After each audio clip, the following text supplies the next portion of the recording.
republic for which it stands, one nation, under God, indivisible, with liberty and justice for all. Thank you. Next item on the agenda is the approval of the agenda. Pleasure of the committee. So moved. Motion by Mr. Denon, second by Mr. Salvatore. Any further discussion? All those in favor? Aye. Those opposed? And that motion carries 7-0. Next item on the agenda is the consent agenda. Approval of minutes, regular meeting 3/10/2016, special meeting 3/17/2016, and executive session 3/10/2016. Pleasure of the committee on the consent agenda. Motion to approve. Motion by Mr. Fiorillo. Second. Second by Mrs. Teal and Mr. Salvatore. Any further discussion? All those in favor? Aye. Those opposed? And that motion carries 7-0.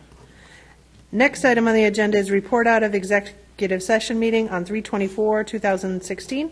There were no votes taken this evening, and I need a vote to seal the minutes of the executive session. So moved. Motion by Mr. Denon, second by Mrs. Teal and Mr. Duffy. All those in favor? Aye. Those opposed? And that motion carries 7-0. Next item on the agenda is the superintendent's report. Mr. Mitchell. Madam Chair, we have 4 individuals that we'd like to recognize this evening. If you could join me down at the podium.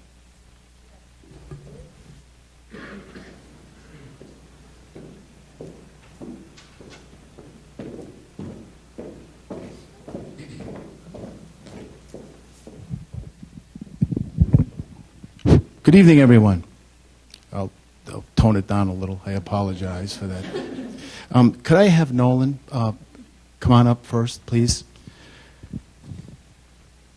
Well, first of all, good evening, everyone. And let me introduce to all of you Nolan. I want to make sure I get your last name right. Nolan Rogalski. Nolan Rogalski is the district spelling bee champion.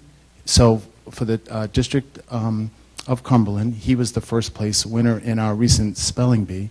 And Nolan went on to the state competition and did exceptionally well. Now, the thing that is, to me, really impressive about Nolan, not only is it impressive that he was the district spelling bee champion, but he did exceptionally well in the state competition, and he's only in the 4th grade.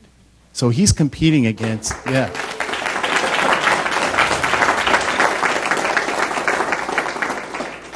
So he's competing against, sorry. Yeah, thank you. So he's competing against students that are in grades 5, 6, 7, and 8. So he did exceptionally well. And just to give you some idea, there were 27 competitors in the competition, and the competition went for 22 rounds, and Nolan made it through the 19th round.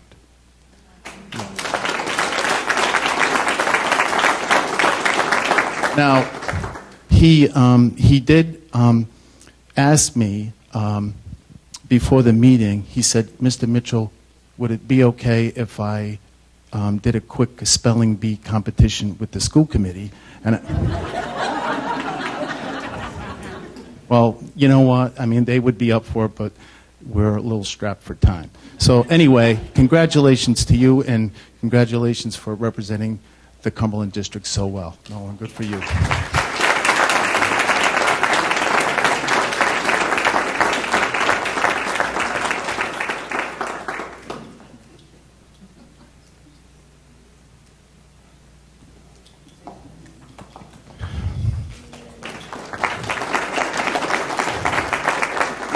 Well, now I have a table. That's a good thing.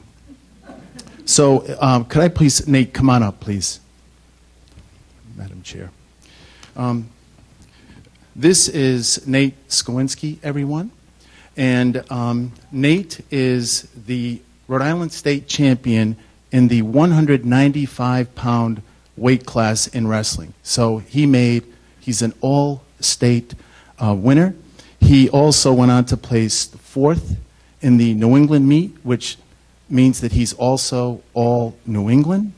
His record, season record in matches was 48 wins and 3 losses, and his career varsity record is 113 wins and 20 losses, which is really incredible. And you know, I've had this conversation with several, well, I shouldn't say several because there really aren't that many state champions. And that's, my whole point. Like, when you really think about it, like, how many state champions do you know? Well, here's one of them right here. So congratulations to you on your outstanding career.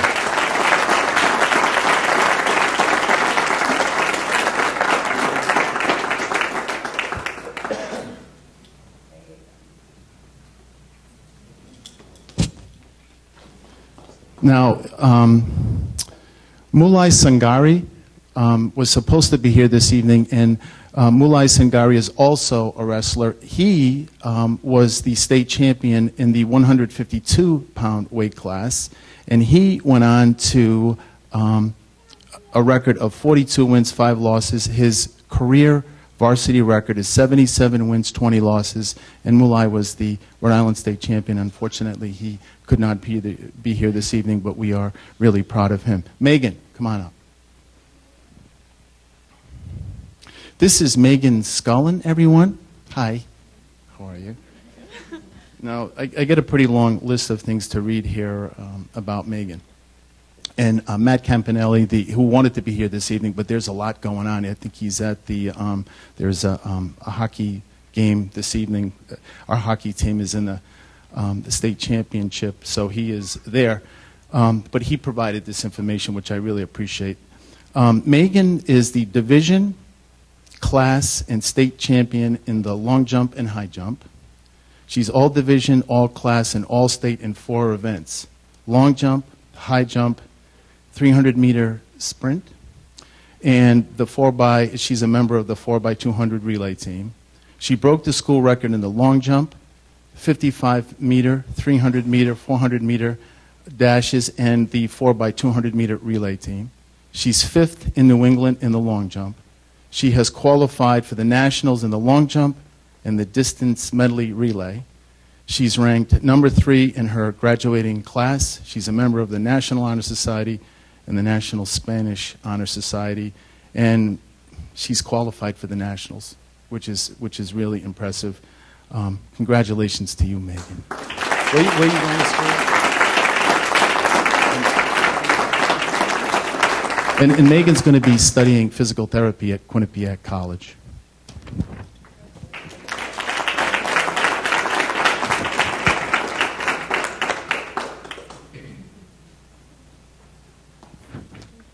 Thank you. We're good. Thanks, everybody.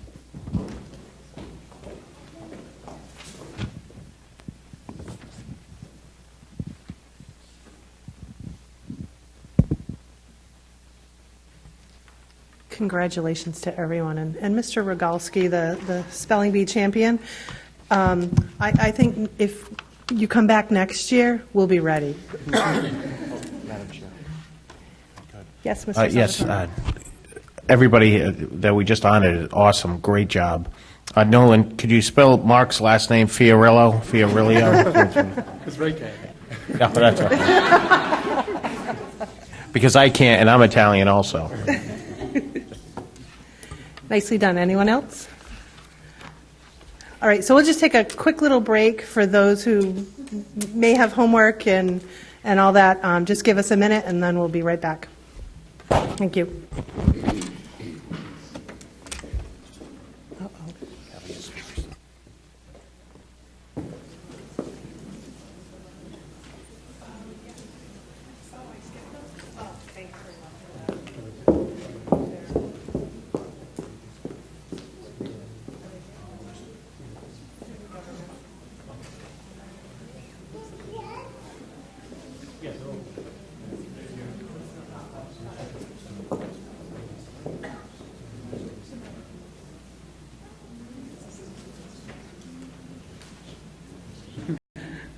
So my name is Kate Cornell, and I'm the president of National Honor Society. And my name is Sarah Cornell, and I'm the student assistant principal.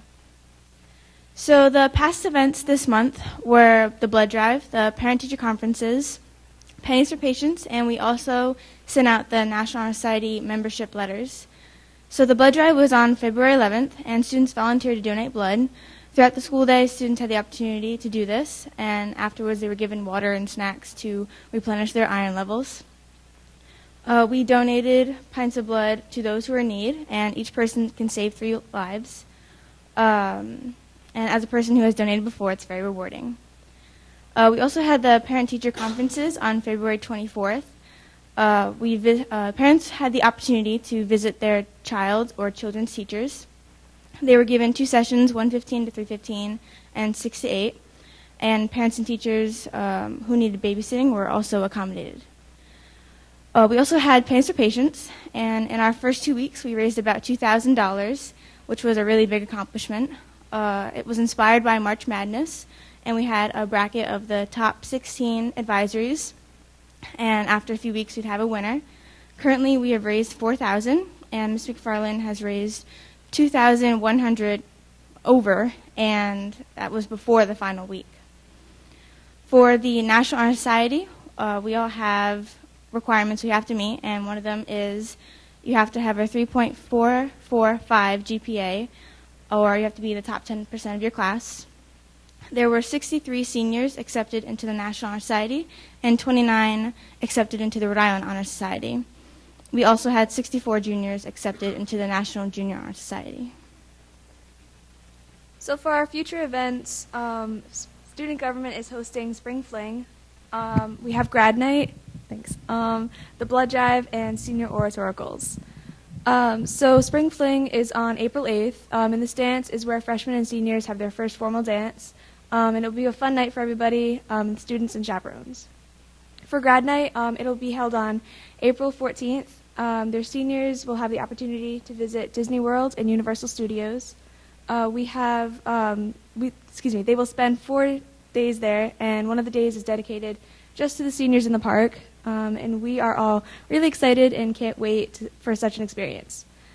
So for the blood drive, it's being also held on April 14th.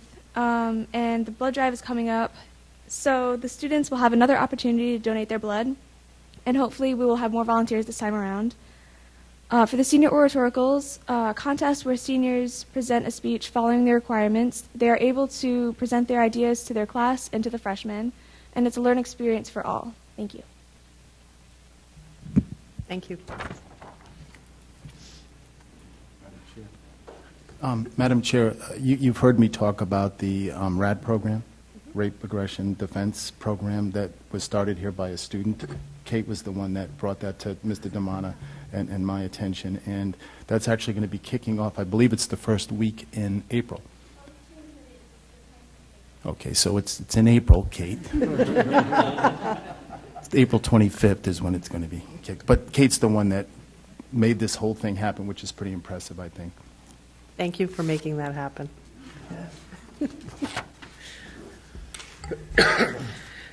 Next item on the agenda is Chairperson's Report, School-Town Collaboration. So we kind of reached a point yesterday where we had an opportunity for school-town collaboration, and we had the Budget Task Force provide a presentation after all the work that they've done, working to gather a whole bunch of data related to the schools, related to our budget, related to kind of where we are with respect to other communities. And they provided at our joint meeting that outstanding presentation that I hope we can put online at some point in the near future. I would encourage, if there's a hyperlink available on the town's website, you can watch it. It's great. It's outstanding. And it was nicely done by community members who volunteered a tremendous amount of time to talk about kind of next steps for the school and an overall assessment, and really set the tone for that we do need to work together to find these solutions around our budget problems. And the only way we're going to solve it is together, not alone. And so I want to thank them for their commitment and such a professional job at presentation. I don't know if other members have things that they'd like to add. I thought it was great having kind of a third group in there with us talking about what they saw from the district. It wasn't just the school committee and the council offering their, so. Madam Chair. Mr. Salvatore. Thank you. I agree with you, Madam Chair. It was nice having a collaboration between the task force, the school committee, and the town council. And I'd like to acknowledge we have a councilman here, Bob Shaw, with the hat on. I mean, sitting in the corner right there. It was his birthday yesterday. He had a hat on. So, thank you. And they had some recommendations, so maybe one of the things that we can do as a committee is we'll get our hands back on the presentation, relook at it, and maybe for the next agenda item, we can talk about maybe where we'd like to focus some of the outcomes that they had suggested that maybe we had not, or something that we've been able to provide some thought around that we want to see brought forward in the short term and the long term. They talked a lot about strategic planning and the value of that, and I think that nicely dovetails into what their recommendations were, and have it more of a broader, open process. Mrs. Teal.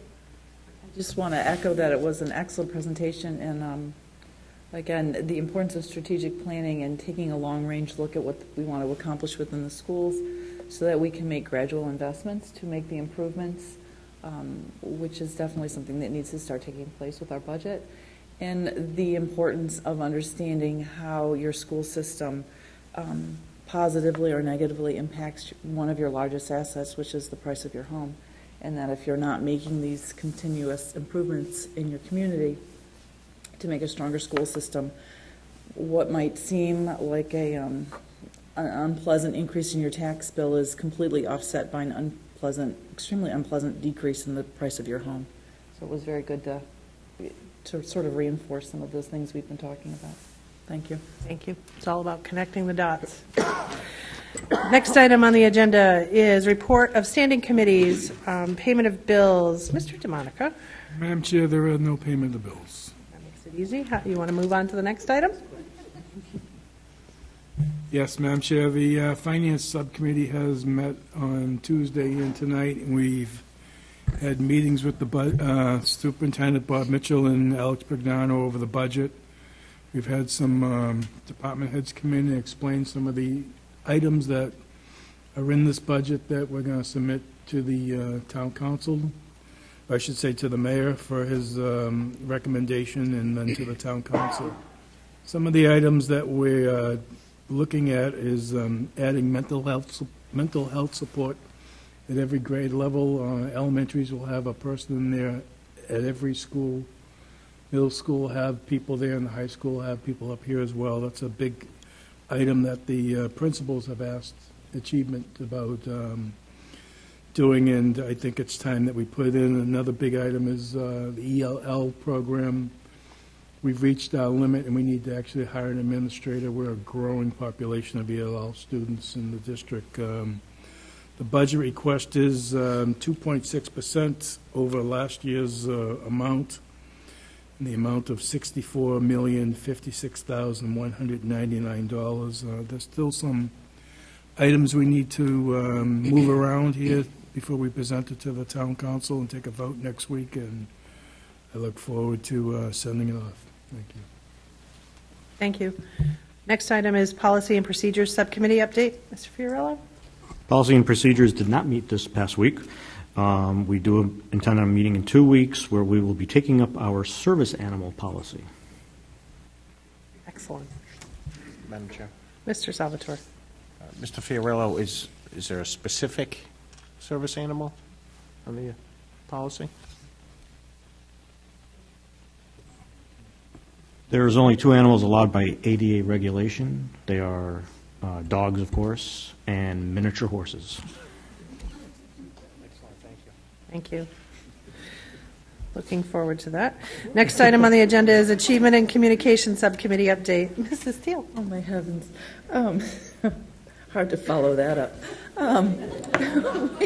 We did not meet this week. We will resume after we're through the budget hearings. Thank you. And Mr. Duffy, Budget Task Force.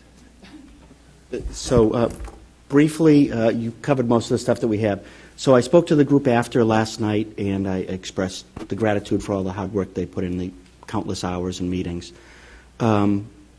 And they are willing to, once we review the material after that, they're willing to come in front of us again to answer any questions.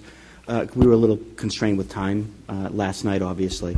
So they had more information that they could have presented, but they kind of, they knew they were constrained with time. So if the committee desires in the future, after we review the material, if we have some questions for them, they're more than willing, whether it's the entire group or a representative from the group, to come before us whether it's an open session or in a subcommittee, to discuss deeper what their thoughts were. But they seemed willing to continue beyond last night as well, as far as if there's anything that they can be utilized for spreading the message on what they learned as well. But that'll be up to the committee to determine as a whole. But if you want them to come before, they're willing to come before us again. Thank you. Mrs. Teal? I would love to hear them again, and I particularly enjoy the opportunity to sit more around a round table, to listen to a little bit more of the information they wanted to present, and to have a little more dialogue and give and take, rather than a more formal meeting like this, if possible. Sure. So what I agree, because last night I had some questions I wanted to ask, like what, the big ask, like what did you really learn from this, aside from the PowerPoint? What was your biggest takeaway? A bunch of different things. So I can look to schedule with that group a meeting in. We do it in fiscal. That works absolutely. But we'll arrange that absolutely. We can reach out to the group. Mr. Salvatore? I agree. Also, it would be nice to gather around them in a round table and propose some questions. I know it was a bit of a time restraint last night, which is understood. So I'd like that opportunity also. Yeah, I echo their remarks. So let's make it happen. Okay. Next item on the agenda is comments from the public. Anyone here wish to speak this evening?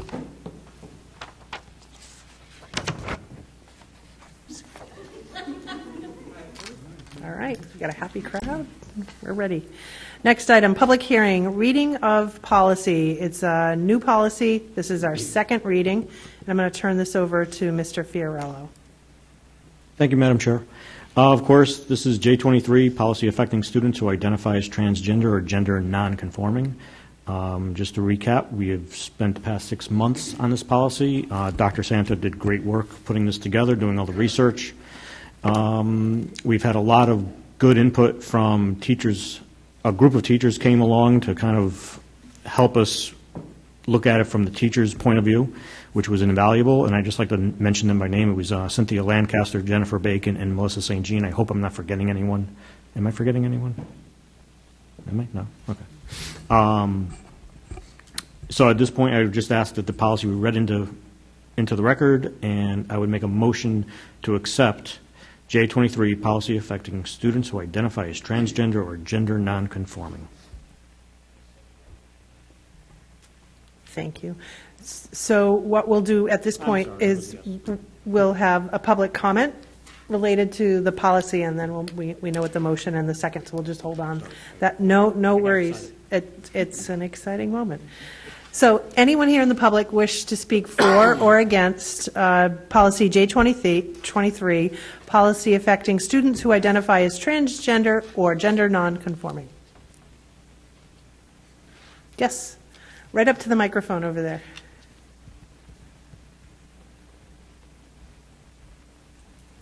Hi, my name is Aiden, and I'm a transgender student here at CHS. I just wanted to thank you all for, getting this in motion. I know you haven't voted yet, but it truly means a lot to me, and I'm sure all the other students here in the same shoes as I am. And I will not lie to you all. I viewed the administration as a big, scary, evil thing that has not let us use our cell phones and won't let me use the bathroom I want. And this whole situation has really changed my view on this, and I can really see that you people are here to help me and to help kids like me. And so thank you. That's all. Very nicely said.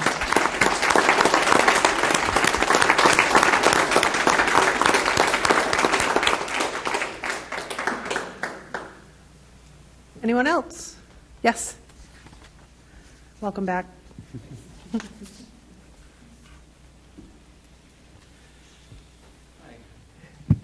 Well, we're back, and yeah, since the last meeting, I watched this whole thing go viral, or what's viral for Rhode Island, and and I guess for some reason my face was right along there with it. And I kind of realized, oh my God, this is my 13-year-old self's worst nightmare. Everybody knows now. There's no escaping it. But I'm not, the difference between that and now is that I'm not afraid of that anymore. And that's been a really big change, I think, that will also come with the students here at CHS, that they might not quite be so afraid anymore to, if they want people to know that they're trans, or if they just want to live, you know, stealth, as it's called. And there's definitely been, you know, there have been rumblings from both sides, you know, the people who oppose this and the people who support it, but I can confidently say there are much, like, more people that support it than people that oppose it. So that's great. And again, I'd like to thank you for inviting me to be a part of this and to, you know, read over the policy before it was finalized, and just, you know, I'm really proud of, you know, the committee and everyone who worked on it and our schools, and thank you. Yeah. Thank you.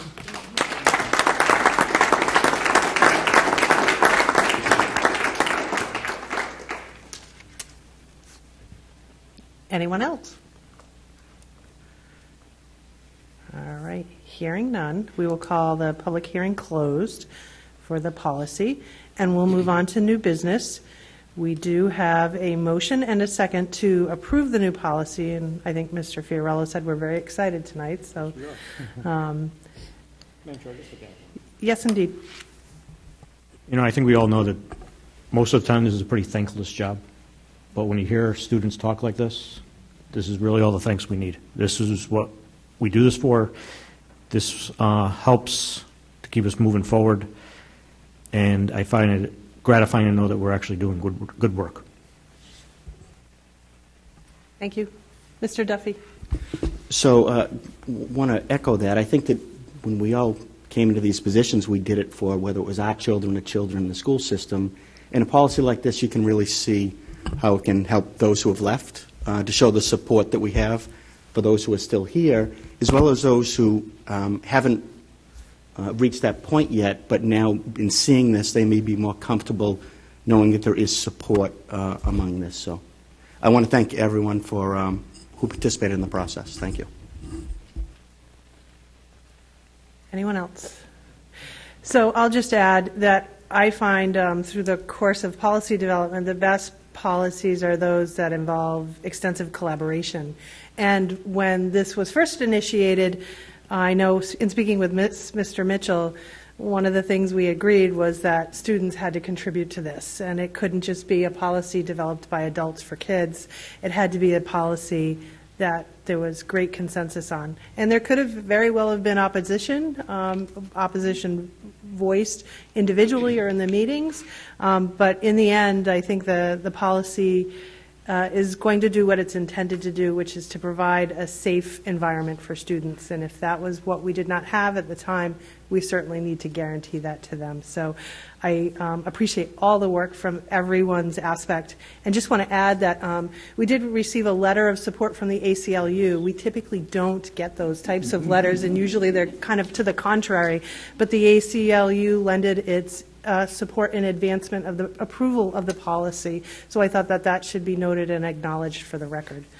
Anyone else? Mr. Mitchell? Madam Chair, I just wanted to say, and I mentioned this the last time, but, you know, and it's been mentioned this evening again, but there really was a nice collaboration between all of the constituents, which is, I think, one of the reasons why things have flowed as well as they have. And there was a lot of thought and time and effort by a lot of different people to, you know, get us to where we are today. But the point I wanted to make is, you know, it doesn't end here. You know, there's a lot of work to be done. A lot of education has to take place for students and for adults, and we understand that. And that is, you know, clear in the policy. So I just wanted to make sure that everyone knew that, you know, there is work still to be done, and there will be work to be done, you know, as we move forward. Thank you. Thank you. I'm sorry. Mr. Fiorello, you're entitled today. Thank you. I also wanted to mention that it is our plan to revisit the policy in probably December to see what's working, what's not, because this is new territory. It's going to be a living document, and we'll have to make sure that it's working the way we intend it and that it's protecting the kids that we, as we want to. So this will be an ongoing process, I'm sure, to fine-tune it. So I just look forward to that if I'm fortunate enough to be sitting in this chair come December. Is that a promise or a threat? Announcement. All right. Okay, so we have a motion by Mr. Fiorello and a second by Mr. Salvatore. Any further discussion? All those in favor? Aye. Those opposed? And that motion carries 7-0. Policy is effective.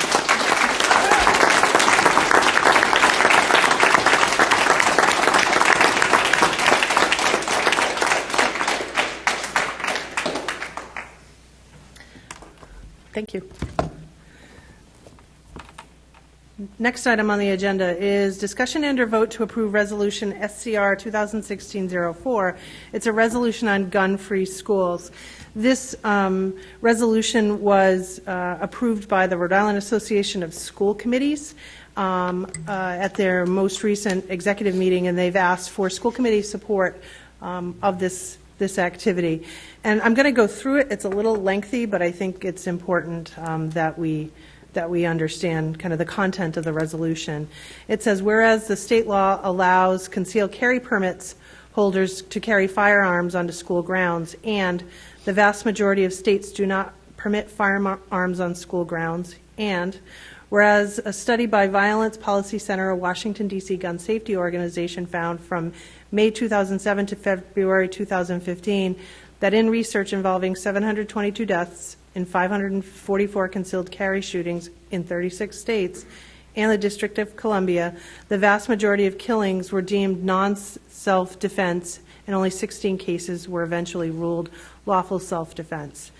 Whereas a 2-year comprehensive final report of the Sandy Hook Advisory Commission, consisting of school administrators, teachers, law enforcement, psychiatrists, lawmakers, and legal professionals, dated February 2015, made findings including safe school climate and safe school design and operations strategies that specifically did not include the use of firearms or arming teachers or non-law enforcement civilians in schools. And whereas the National School Board Association believes that students must have safe and supportive climates and learning environments that support opportunities to learn and that are free of abuse, violence, bullying, weapons, and harmful substances, including alcohol, tobacco, and other drugs. And whereas the Rhode Island Association of School Committees Executive Board has voted to support banning concealed weapons on school grounds except for duly authorized members of law enforcement.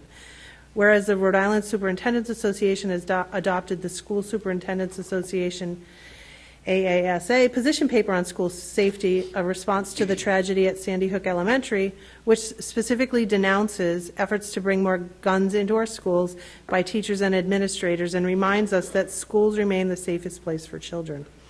And whereas the Rhode Island Association of School Principals Executive Board has voted to endorse and support the ban on concealed weapons on school grounds except for authorized members of law enforcement, holding to its core belief that school environments should be devoid of all conditions that may compromise the safety of students and staff.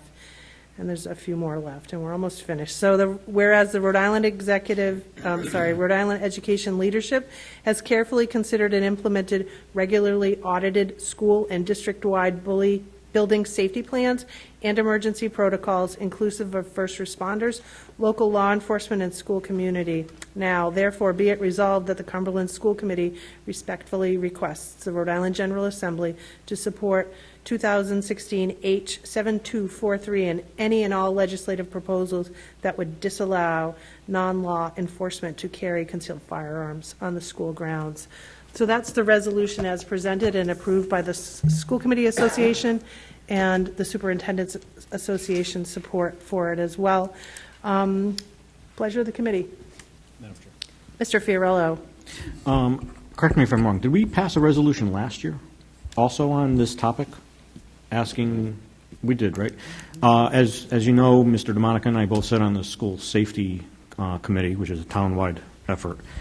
And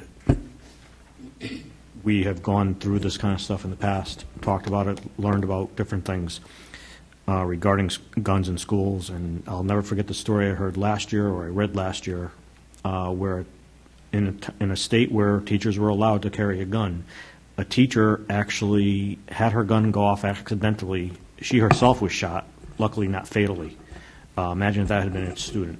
So it just makes sense to me, if we want to prevent guns from being in schools, the first thing we should do is prevent guns from coming into the schools legally.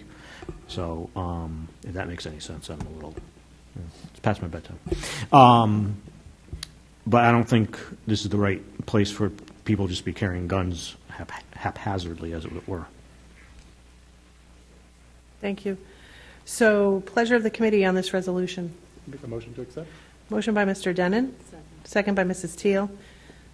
Any other second? Second by Mr. DeMonica? Yes. Any further discussion? All those in favor? Aye. Those opposed? And that motion carries 7-0. Next item on the agenda is discussion and/or vote to approve the fiscal 2017 school budget. We did have a discussion in fiscal management today about the school budget, and we have Mr. Prignano bringing us back some revised information. We won't be taking any vote this evening, but Mr. DeMonica, I don't know if you want to give us a quick update. Madam Chair, as soon as Mr. Pignano provides us the date, I think on Monday we will be voting, the fiscal subcommittee will be voting to send this to the full committee for approval or disapproval, but we'll know on Monday. Thank you. And following that fiscal meeting at 5:30, we'll have a 6 o'clock meeting for the regular meeting. We would have a 6 o'clock meeting to approve the budget that we would forward to the mayor and the finance director. Thank you.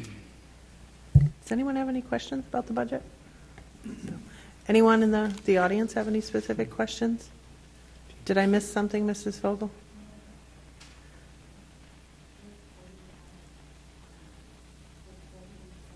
A state?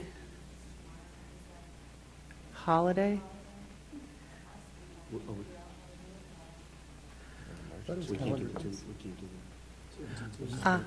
So Tuesday? Wednesday? So no, I thank you for raising that. I appreciate that, because I'm sure we all would have said tomorrow morning. Uh-oh. So that puts us at Wednesday? I can probably figure out how to post it. If I can post it tonight, then it can be. Tonight, I can still do Monday, right? As long as it's 48 hours. I thought it was 48. But I don't know how to do it either. No, I have the, I think. So, Mrs. Fogel, you're able to do that? So it can be Monday unless I have problems. So stay tuned. Look on the Secretary of State's website. It will be posted, and I'm sure it'll be posted on social media as well. All right. Anyone have any questions about the budget before we move on? Okay. Next item on the agenda, personnel recommendations. Mrs. Fogel? Thank you. Next item, school committee comments, school liaison reports. Mr. Fiorello. I just want to point out that on Monday night, and I couldn't find the information, I believe it's at 6 o'clock, up in the cafeteria in the main building, the girls' ice hockey is having their fundraiser. It's going to be a clam bake provided by Mickey G's, and I believe it's $10, and you can get tickets at the door. Mr. Duffy. So just quick, I just wanted to say that I'm proud of this group for what we did tonight, proud of the students, in the community as a whole. I think I've taken a lot of votes over the last couple of years, 4 years, and this is the one that makes me feel the best of all the votes that we've taken. I think was the most important, so thank you. All set? Madam Chair, just one quick, does anyone have the hockey score? Just started. Keep us updated. Yeah. All right, so we do not have executive session this evening. Mr. Fiorello? Motion to adjourn. Motion by Mr. Farrell. Do I have a second? Second by Mr. Duffy. Any further discussion? All those in favor? Aye. Those opposed? And we are adjourned at 8:20. Thank you.